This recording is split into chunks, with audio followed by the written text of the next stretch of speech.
অতি আফসোসের সাথে বলতে হয়,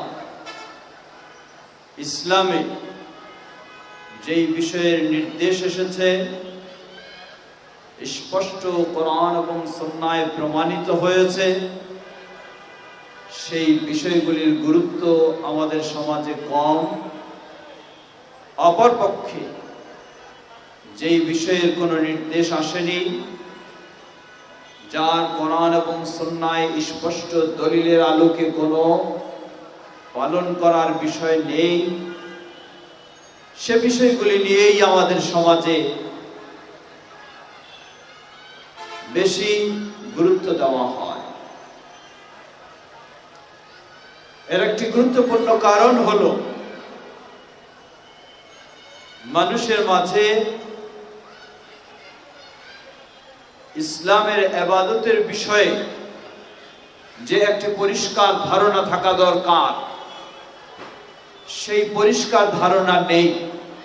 তা হলো যে ইবাদতেই আমি করব, সেই ইবাদত অবশ্যই কোরআন এবং সহিহ হাদিসে প্রমাণিত হতে হবে।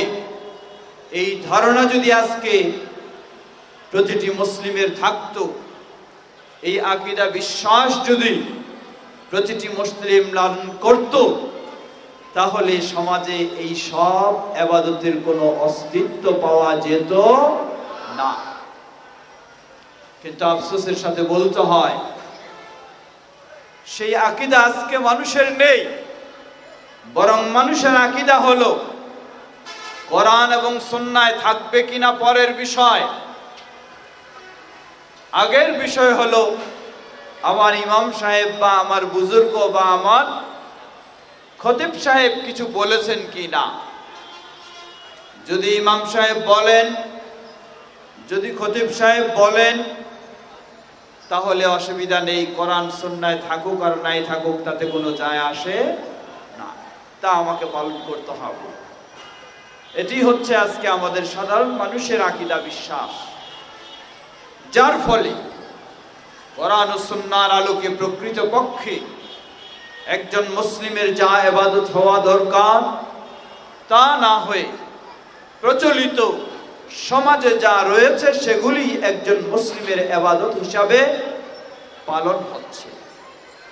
এই জন্য আহলুল হাদিসদের সবচেয়ে বড় গুরুত্বপূর্ণ যে আকীদা, সবচেয়ে বড় গুরুত্বপূর্ণ যে বিষয়, তা হলো একজন মুসলিম সমাজে থাকলে ইবাদত করবে এমনটি নয়, বাপদাদার মাঝে পাওয়া গেলে ইবাদত হবে এমনটি নয়, বুজুর্গানে দিন পড়লে ইবাদত হবে তা নয়। বরং আল ইবাদাতু তাওকিফিয়াতুন, ইবাদত হলো তাওকিফিয়া, অর্থাৎ এই ইবাদতের পিছনে যদি কোরআন এবং সহিহ হাদিসের দলিল থাকে তাহলে সেই ইবাদত করা যাবে, আর যদি দলিল না থাকে তাহলে সেই ইবাদত করার কোনো সুযোগ নেই। এটি হচ্ছে আহলুল হাদিসদের আকীদা, আহলুল হাদিসদের এটি হচ্ছে বিশ্বাস। যার ফলে একজন আহলুল হাদিস ব্যক্তি, যদিও তার মাঝে বহু দুর্বলতা রয়েছে, কিন্তু সে মানুষের কথায় যেমন তেমন ইবাদতে সহজে জড়িয়ে যায় না। এটি হলো আহলুল হাদিসদের একটি বড় বৈশিষ্ট্য। বরং এটি শুধু আহলুল হাদিসদের নয়, প্রতিটি মুসলিমেরই এই বৈশিষ্ট্য হওয়া উচিত। ইমাম আবু হানিফা রাহিমাহুল্লাহর শিক্ষা হলো তাই, ইমাম মালিকের শিক্ষা তাই, ইমাম শাফি, ইমাম আহমদ বিন হাম্বল রাহিমাহুমুল্লাহ, তাদের সকলেরই শিক্ষা ছিল এমনই। আজকে তাদের প্রকৃত শিক্ষাকে আমরা হারিয়ে ফেলে অন্ধের মতো যা তারা বলেননি সেগুলি তাদের প্রতি সম্পৃক্ত করে আমরা সেগুলি পালন করে চলছি। যেমন ইমাম আবু হানিফা রাহিমাহুল্লাহ আল্লাহর বিষয়ে যে আকীদা পোষণ করেন, আজকে সমাজে হানাফি ভাইদের মাঝে সেই আকীদা নেই, বরং বাতিল আকীদা, যেই আকীদাকে ইমাম আবু হানিফা রাহিমাহুল্লাহ কুফরি আকীদা বলেছেন, সেই আকীদাই আজকে ইমাম আবু হানিফার মাযহাবের প্রতি সম্পৃক্ত করে মাযহাবের অনুসারীরা তা পালন করে আসছেন। এটি অত্যন্ত দুঃখজনক বিষয়। প্রিয় ভাইরা আমার, আজকে এই মেরাজের শিক্ষা যদি আমরা চিন্তা করি, তাহলে মেরাজের শিক্ষাও ইমাম আবু হানিফা রাহিমাহুল্লাহর আল্লাহর বিষয়ে যে প্রকৃত আকীদা, সেই আকীদারই শিক্ষা দিয়ে যায়। সময় খুব দীর্ঘ নয়, নির্দিষ্ট সময়ের মধ্যে আলোচনা শেষ করার চেষ্টা করব। কর্তৃপক্ষকে ধন্যবাদ জানাই। আমি বলেছিলাম যে আগামী কালকে আমাকে জুমা পড়তে হবে সেই ব্রাহ্মণবাড়িয়ায়, যার ফলে ফজরের পরে আমাকে রওনা দিতে হবে। এজন্য আজকে গভীর রাতে যেন আমাকে সময় না দিয়ে প্রথমের দিকেই দেন। কর্তৃপক্ষ সেটি চেষ্টা করেছেন, এজন্য কর্তৃপক্ষকে মোবারকবাদ জানাচ্ছি, ধন্যবাদ জানাচ্ছি। সম্মানিত সমবেত দিনী ভাই সকল, কোরআন সুন্নাহর দলিলের আলোকে ইসরা ও মেরাজ বিষয়ে আমার আলোচনা। প্রচলিত সমাজে ইসরা ও মেরাজ পালন করা হয় রজব মাসের 26শে দিবাগত 27শে রাত। এটিকেই শবে মেরাজ হিসাবে উদযাপন করা হয়। আমরা যদি কোরআন সুন্নাহর দলিলের আলোকে বিষয়টিকে বিচার করতে চাই, তাহলে আমাদের কাছে স্পষ্ট হবে যে রজব মাসে মেরাজ সংগঠিত হয়েছে এর এমন কোন নির্ভরযোগ্য গ্রহণযোগ্য কোন প্রমাণ নেই।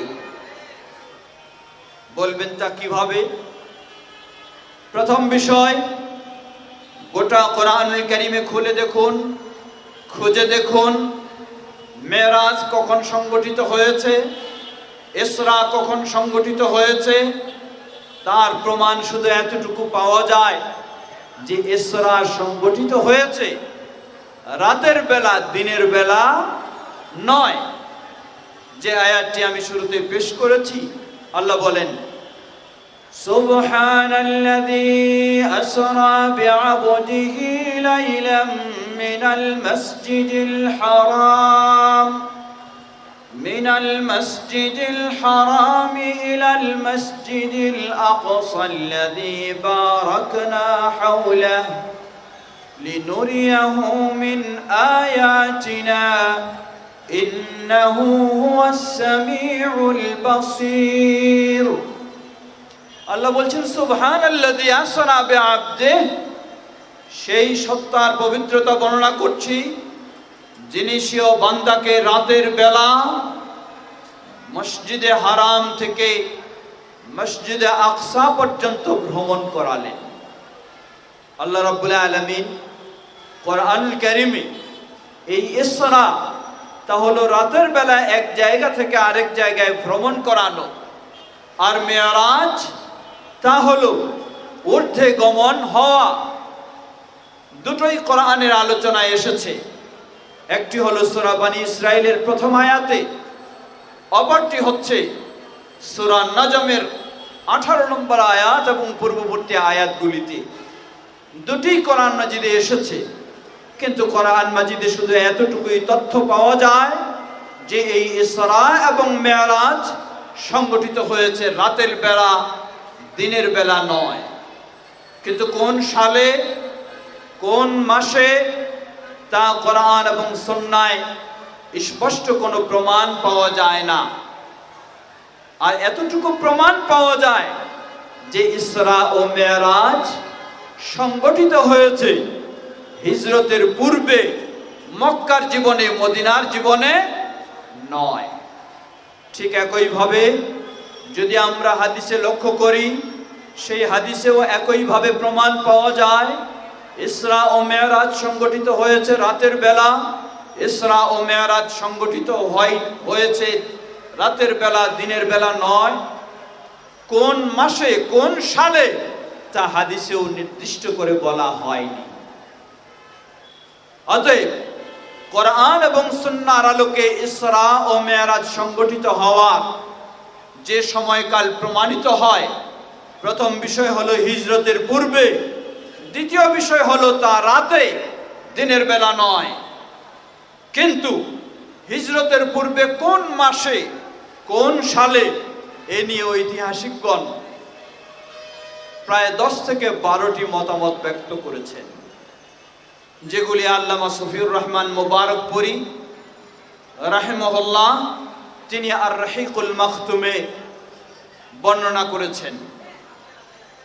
সেগুলির মধ্যে আমাদের সমাজে যেই মতটিকে বলা হয় তা হচ্ছে ইসরা ও মেরাজ সংগঠিত হয়েছে নবুয়তের 10ম বছরে রজব মাসে 26 দিবাগত 27 রাতে। আমরা বলবো কোরআন এবং সহিহ হাদিসের আলোকে এই মতটি কখনোই গ্রহণযোগ্য নয়। ঠিক অনুরূপভাবে যদি আমরা ইতিহাসের আলোকেও বিষয়টিকে বিচার করতে চাই, তাহলেও প্রমাণিত হয় এই মতটি কখনো নির্ভরযোগ্য নয়। কারণ এ বিষয়ে সকলেই একমত যে এই মেরাজের রাত্রিতেই আল্লাহ রাব্বুল আলামিন নবী মুহাম্মদ সাল্লাল্লাহু আলাইহি ওয়াসাল্লামের উম্মতের জন্য 50 ওয়াক্ত সালাত ফরজ করেছেন। কয় ওয়াক্ত? 50। কিন্তু আল্লাহ রাব্বুল আলামিন মানুষের প্রতি সদয় হয়ে নবী মুহাম্মদ সাল্লাল্লাহু আলাইহি ওয়াসাল্লামের বারংবার আবেদনের ভিত্তিতে সেই 50-এর শূন্যটাকে মাইনাস করে শুধুমাত্র রেখেছেন কত? 5। সকলেই একমত যে এই মেরাজ সংগঠিত হয়েছে, এই 5 ওয়াক্ত সালাত নির্দেশ এসেছে এই মেরাজের রাত্রিতে। এই বিষয়টি স্পষ্ট। উম্মুল মুমিনিন খাদিজা রাদিয়াল্লাহু আনহা যতদিন জীবিত ছিলেন তিনি 5 ওয়াক্ত সালাত তার জীবনে পাননি। এর মানে উম্মুল মুমিনিন খাদিজা রাদিয়াল্লাহু আনহা যতদিন জীবিত ছিলেন ততদিন এই মেরাজ সংগঠিত হয়নি। খাদিজা রাদিয়াল্লাহু আনহা কবে ইন্তেকাল করলেন? খাদিজা রাদিয়াল্লাহু আনহা ইন্তেকাল করলেন নবুয়তের 10ম বছরে রমজান মাসে। খাদিজা রাদিয়াল্লাহু আনহা ইন্তেকাল করেছেন, অর্থাৎ চলছে রজব মাস।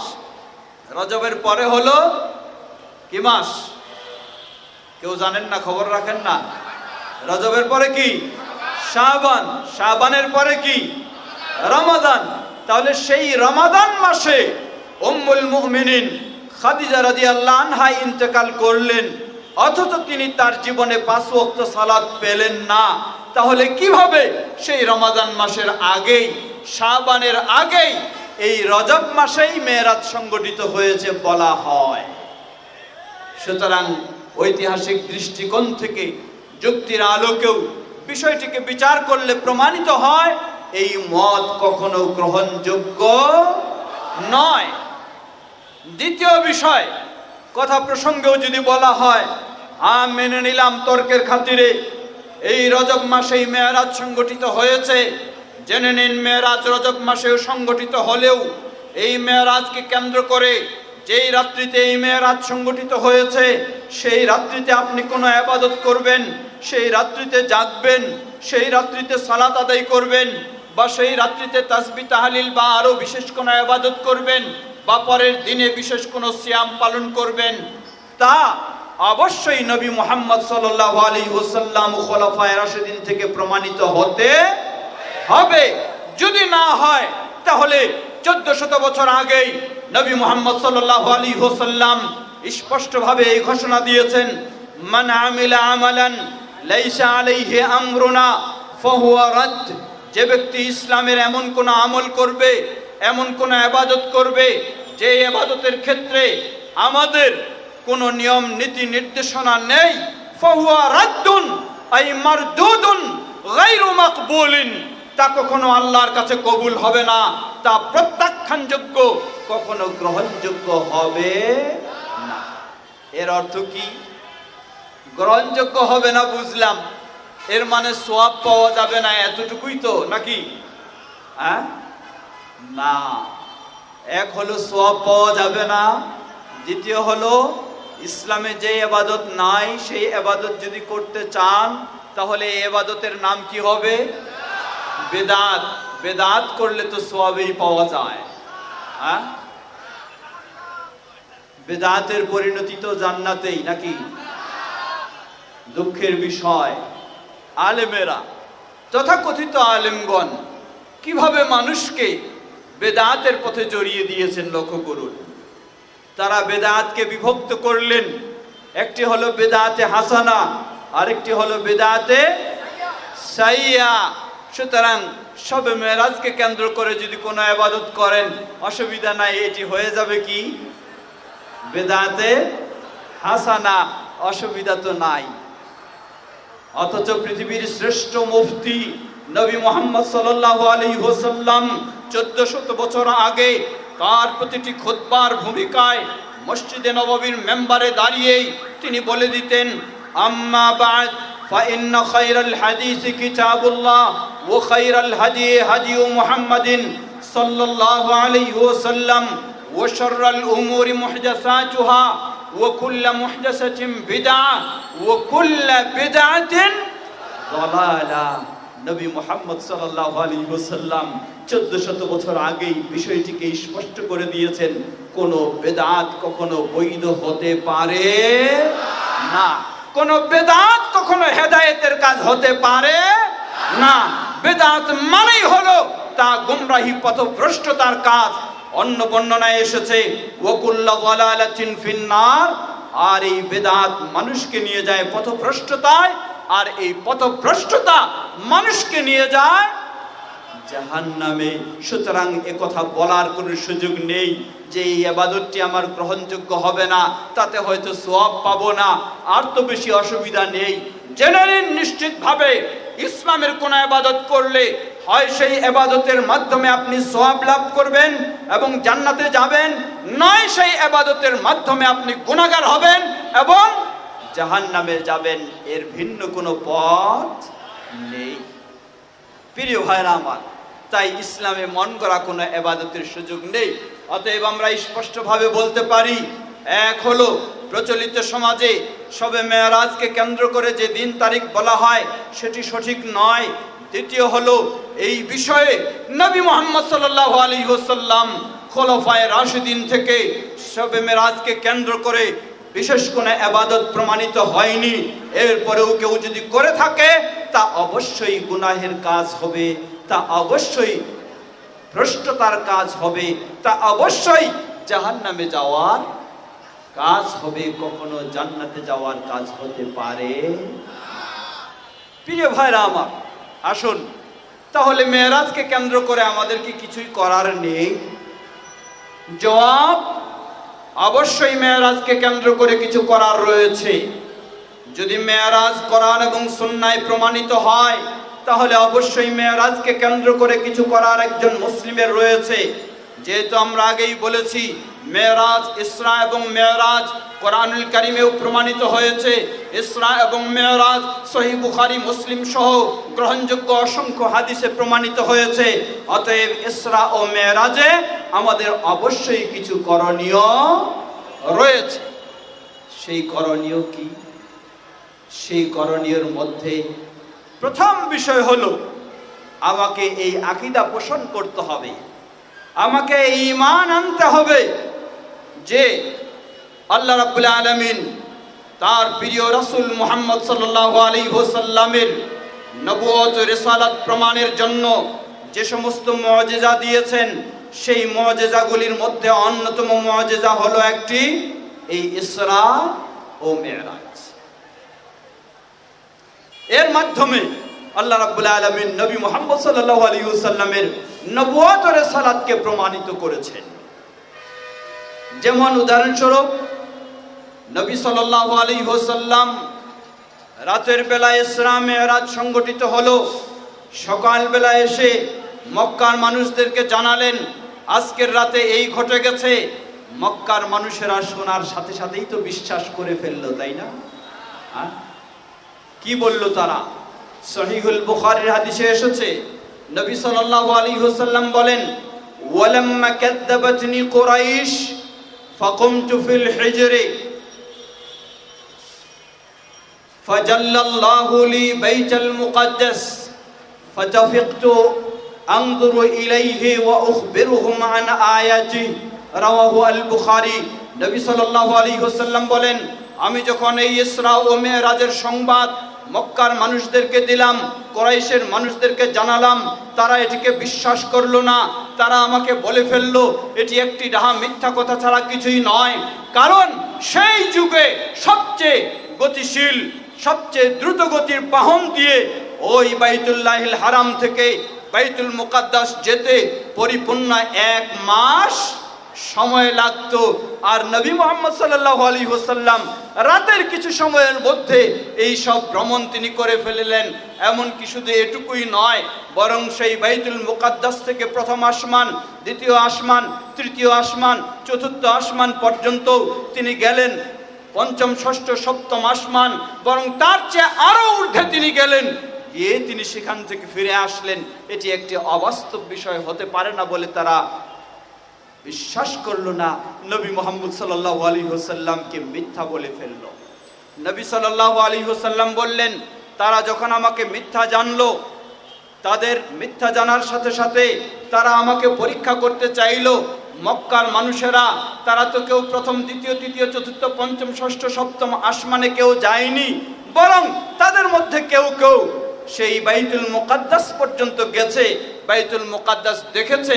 অতএব ঊর্ধ্ব জগতের পরীক্ষা নেওয়ার মতো তাদের ক্ষমতা নেই, কিন্তু পরীক্ষা তারা নিতে চাইল বাইতুল মুকাদ্দাসে কি ধরনের আছে না আছে সেই বিষয়ে পরীক্ষা নিতে চাইল। পরীক্ষা নিতে চাইলে নবী মুহাম্মদ সাল্লাল্লাহু আলাইহি ওয়াসাল্লাম যখন বাইতুল মুকাদ্দাস দেখে আসেন, দেখে আসলে তো তিনি সেই পরীক্ষা দিতে হবে সেই ধরনের খুঁটিনাটি দেখার চেষ্টা করেননি। কিন্তু পরীক্ষার সম্মুখীন হয়ে গেলে এখন তো উপায় নাই, পরীক্ষা তো দিতেই হবে।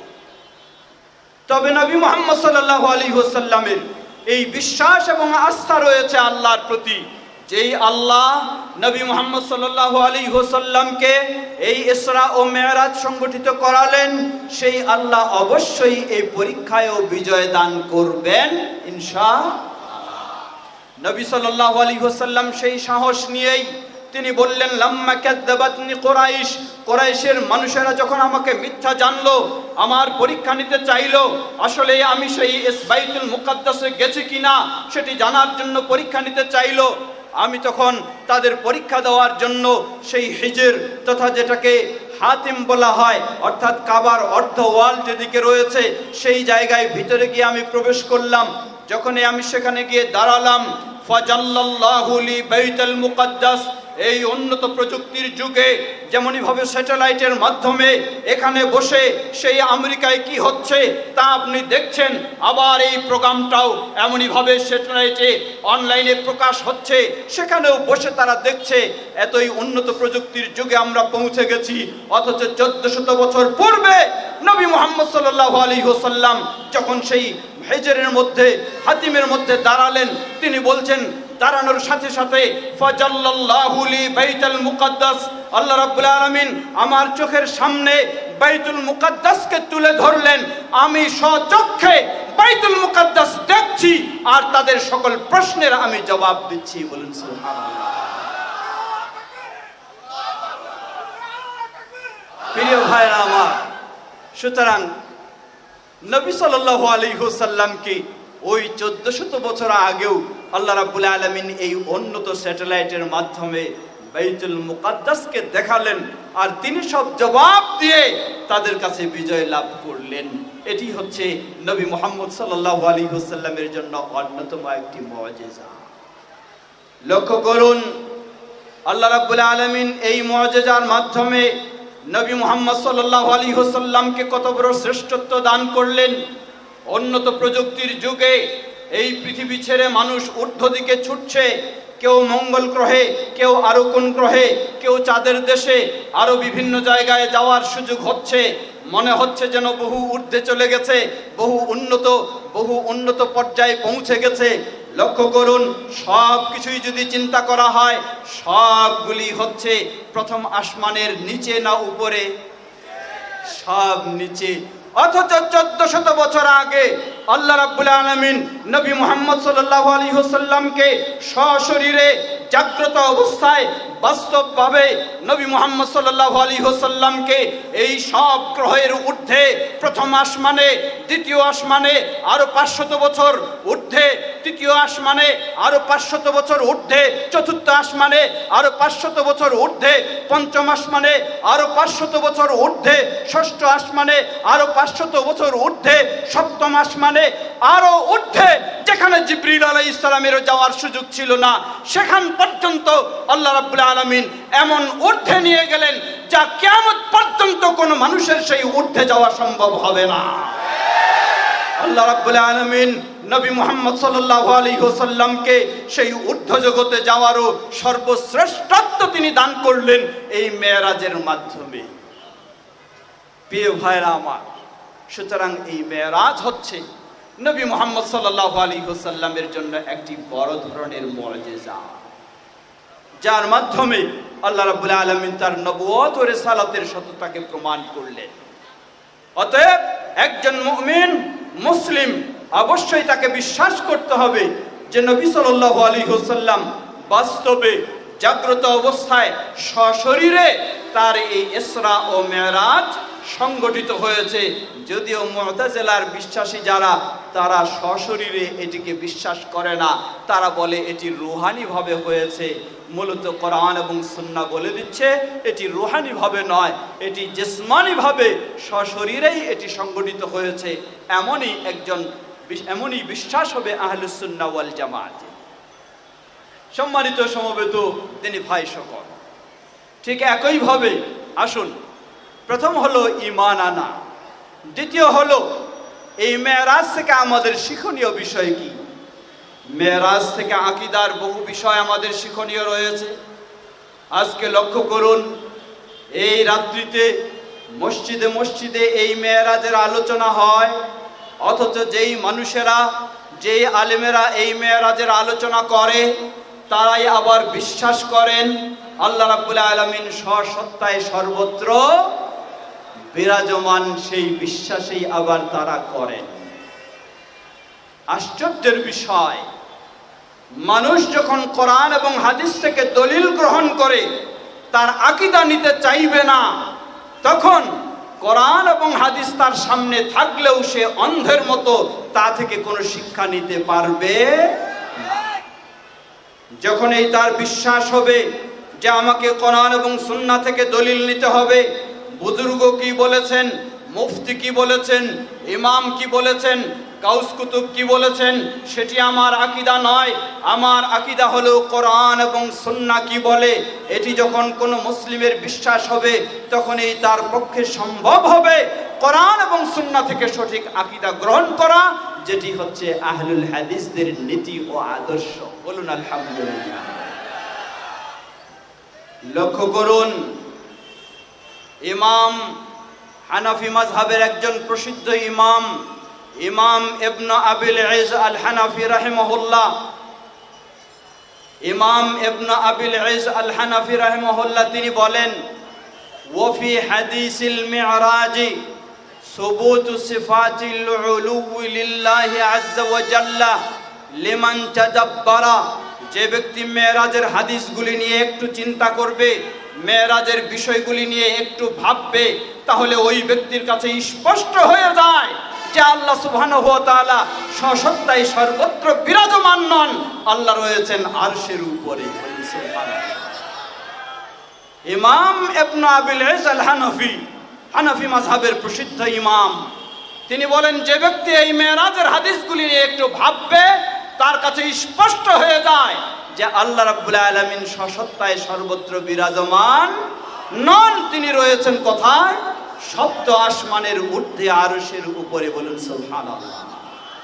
কারণ নবী মুহাম্মদ সাল্লাল্লাহু আলাইহি ওয়াসাল্লাম তিনি পৃথিবীর বুকে সবচেয়ে শ্রেষ্ঠ জায়গা হলো বাইতুল্লাহিল হারাম। সেই বাইতুল্লাহিল হারামেও আল্লাহর অতি নিকটে পৌঁছার সুযোগ পাননি, বাইতুল মুকাদ্দাসে চলে গেলেন, সেখানেও আল্লাহর অতি নিকটে যাওয়ার সুযোগ পাননি। ঊর্ধ্ব আকাশে চললেন প্রথম আসমানে, সেখানেও আল্লাহর অতি নিকটে যাওয়ার সুযোগ হয়নি।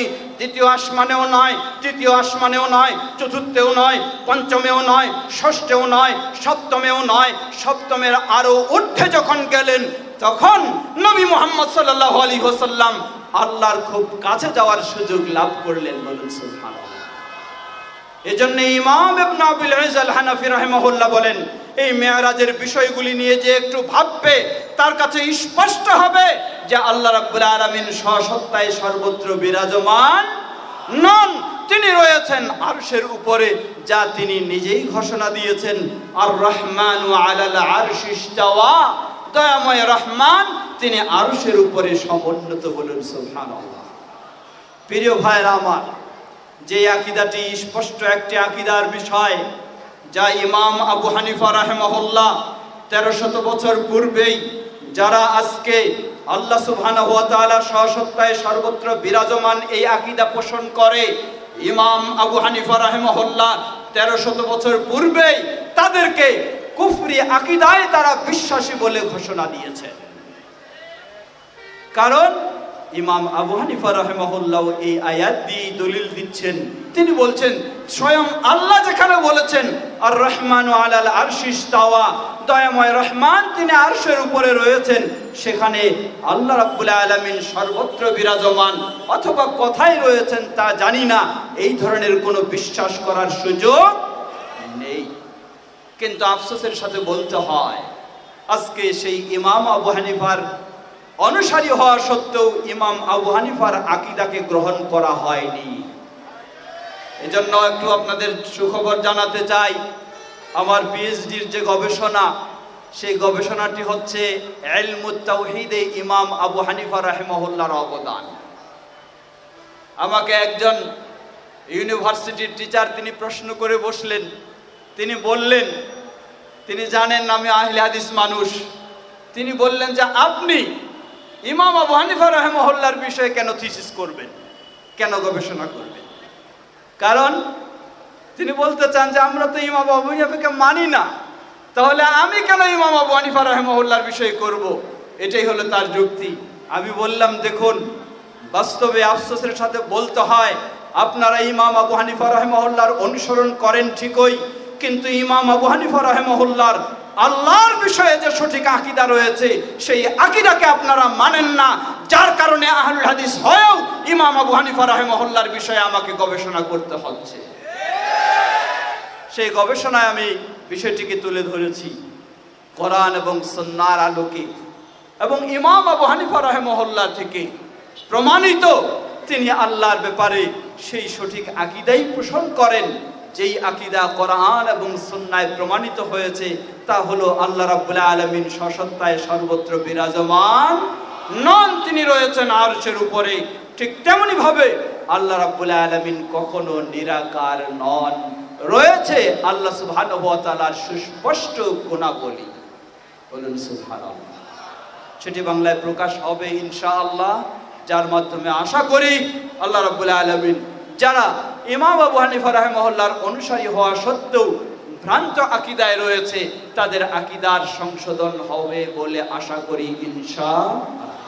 প্রিয় ভাইরা আমার, এই ইসরা ও মেরাজ আমাদেরকে শিক্ষা দিচ্ছে, একজন মুমিন মুসলিম আল্লাহর বিষয়ে আকীদা পোষণ করবে, আল্লাহ সুবহানাহু ওয়া তাআলা স্বসত্তায় সর্বত্র বিরাজমান নন, বরং আল্লাহ সুবহানাহু ওয়া তাআলা রয়েছেন সপ্ত আসমানের ঊর্ধ্বে আরশের উপরে।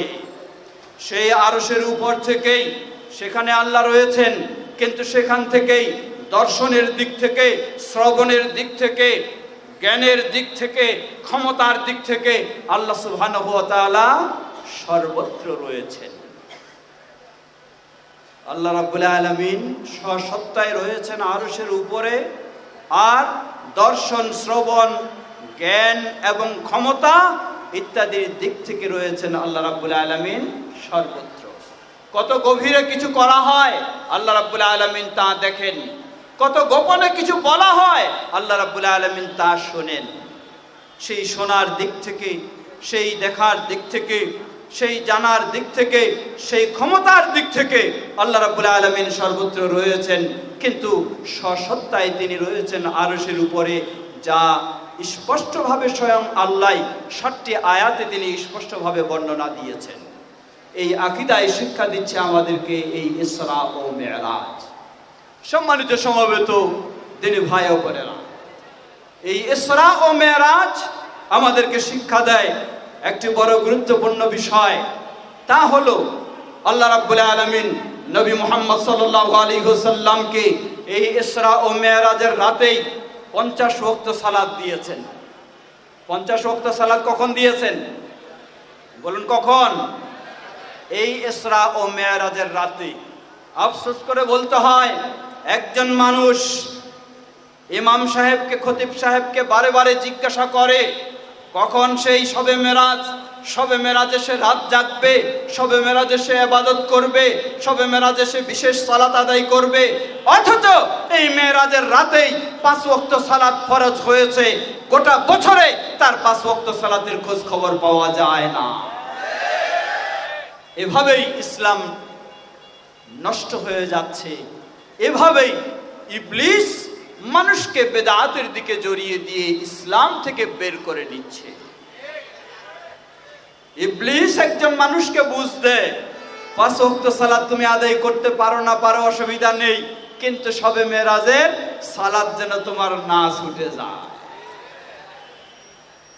অথচ এই মেরাজের শিক্ষা হলো দিন রাত 24 ঘন্টায় একজন মুসলিমকে 5 ওয়াক্ত সালাত আদায় করতে হবে।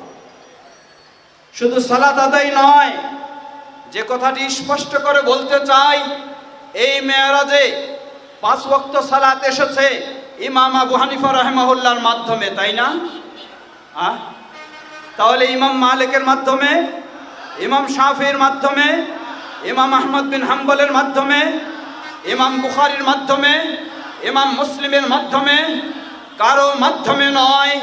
এই মেরাজের রাতেই 5 ওয়াক্ত সালাত এসেছে সর্বশ্রেষ্ঠ ইমাম, যিনি ইমামে আজম, সেই নবী মুহাম্মদ সাল্লাল্লাহু আলাইহি ওয়াসাল্লাম, তার মাধ্যমেই এই মেরাজের রাত্রিতেই 5 ওয়াক্ত সালাত এসেছে।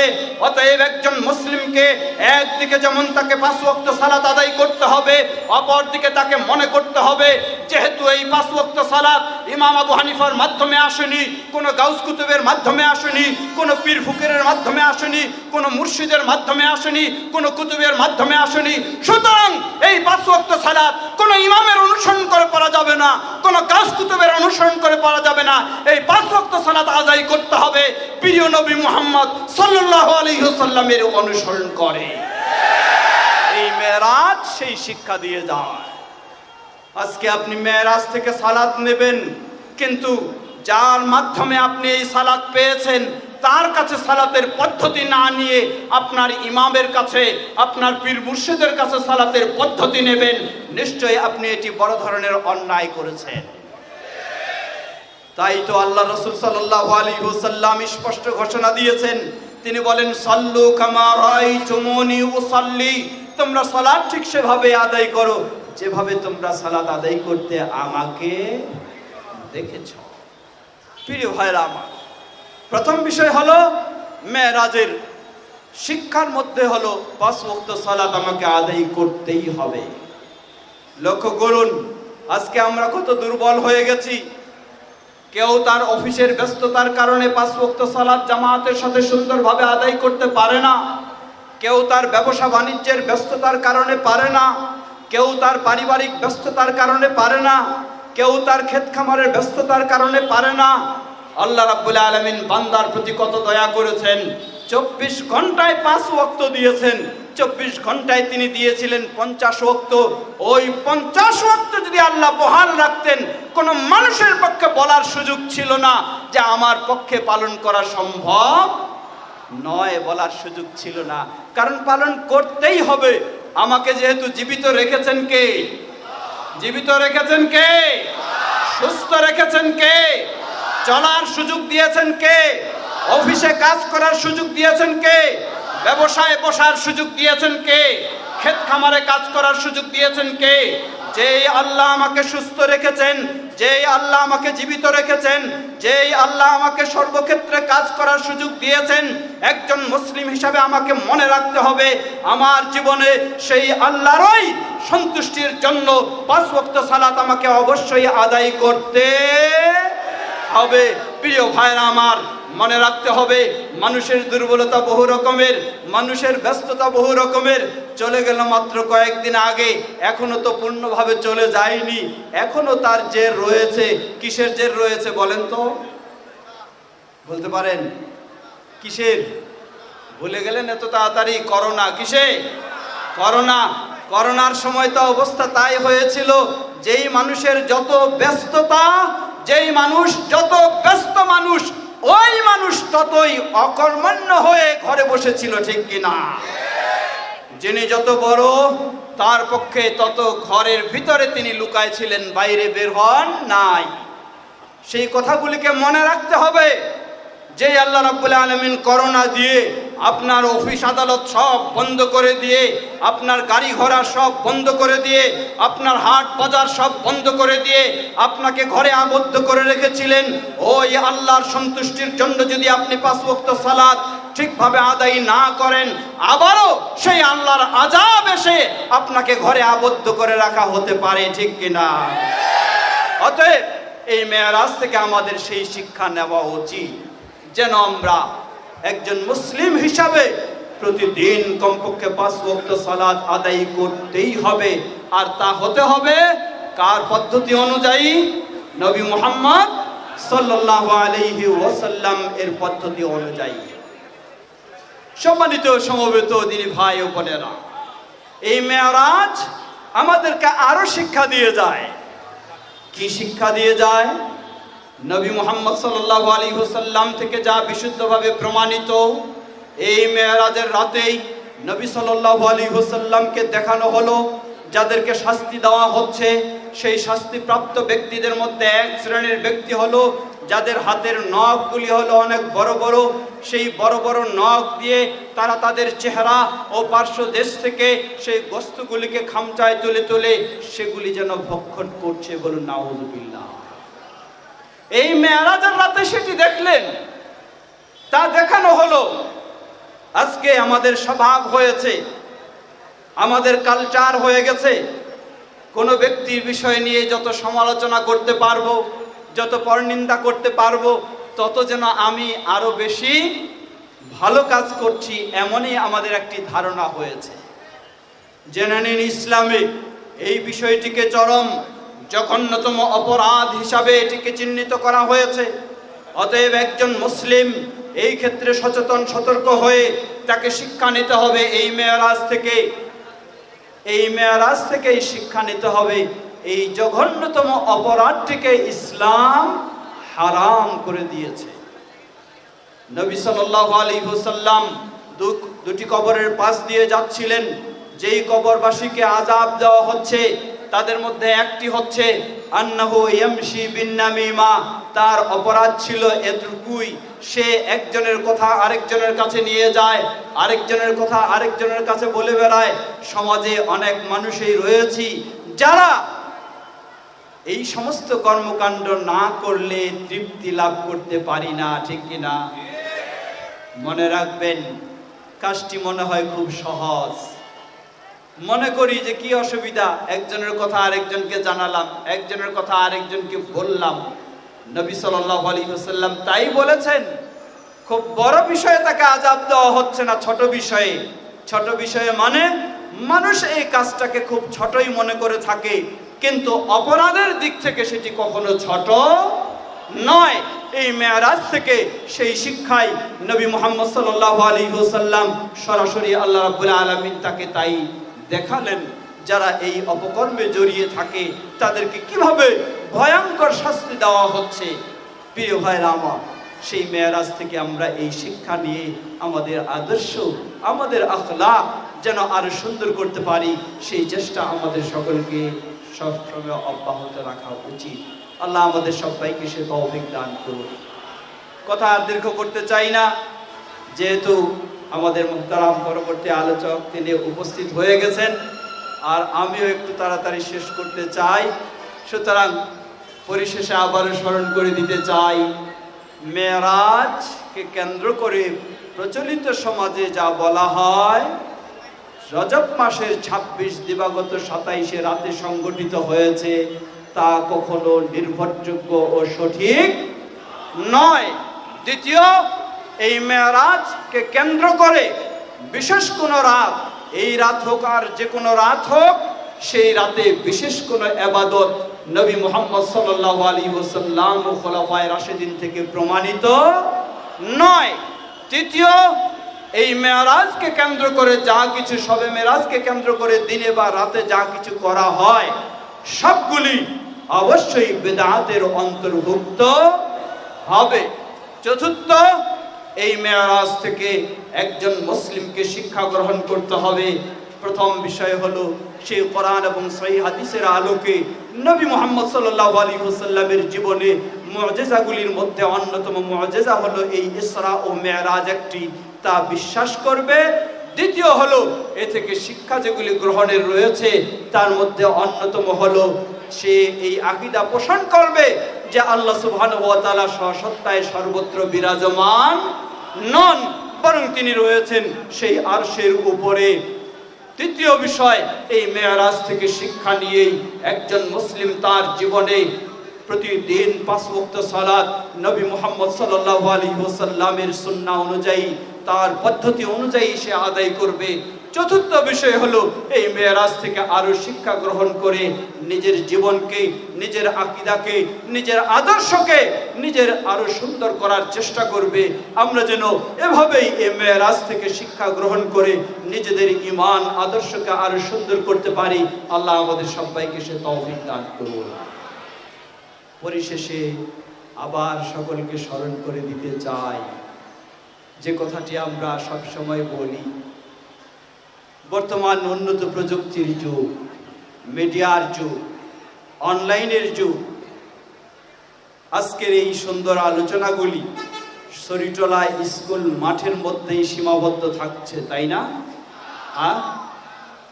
গোটা বিশ্বে ছড়িয়ে যাচ্ছে, যার ফলে একদিন পরিস্থিতি পরিবেশ এমনই ছিল, কোরআন ও সহিহ হাদিসের সঠিক আলোচনাগুলিকে আহলুল হাদিসদের মধ্যেই শুধু সীমাবদ্ধ রাখা হতো, বাইরে এটিকে প্রচারের সুযোগ দেওয়া হতো না।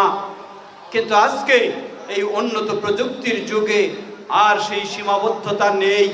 প্রচার করতে চাইলেও না চাইলেও সেটি দ্রুত যেন সর্বত্র ছড়িয়ে যায়, যার ফলে মানুষের পক্ষে সম্ভব হচ্ছে কোরআন ও সহিহ হাদিসের আলোকে ইসলামকে জানা ও মানা, সেই পথে মানুষের এই অগ্রসর হওয়া সম্ভব হচ্ছে। বলুন আলহামদুলিল্লাহ।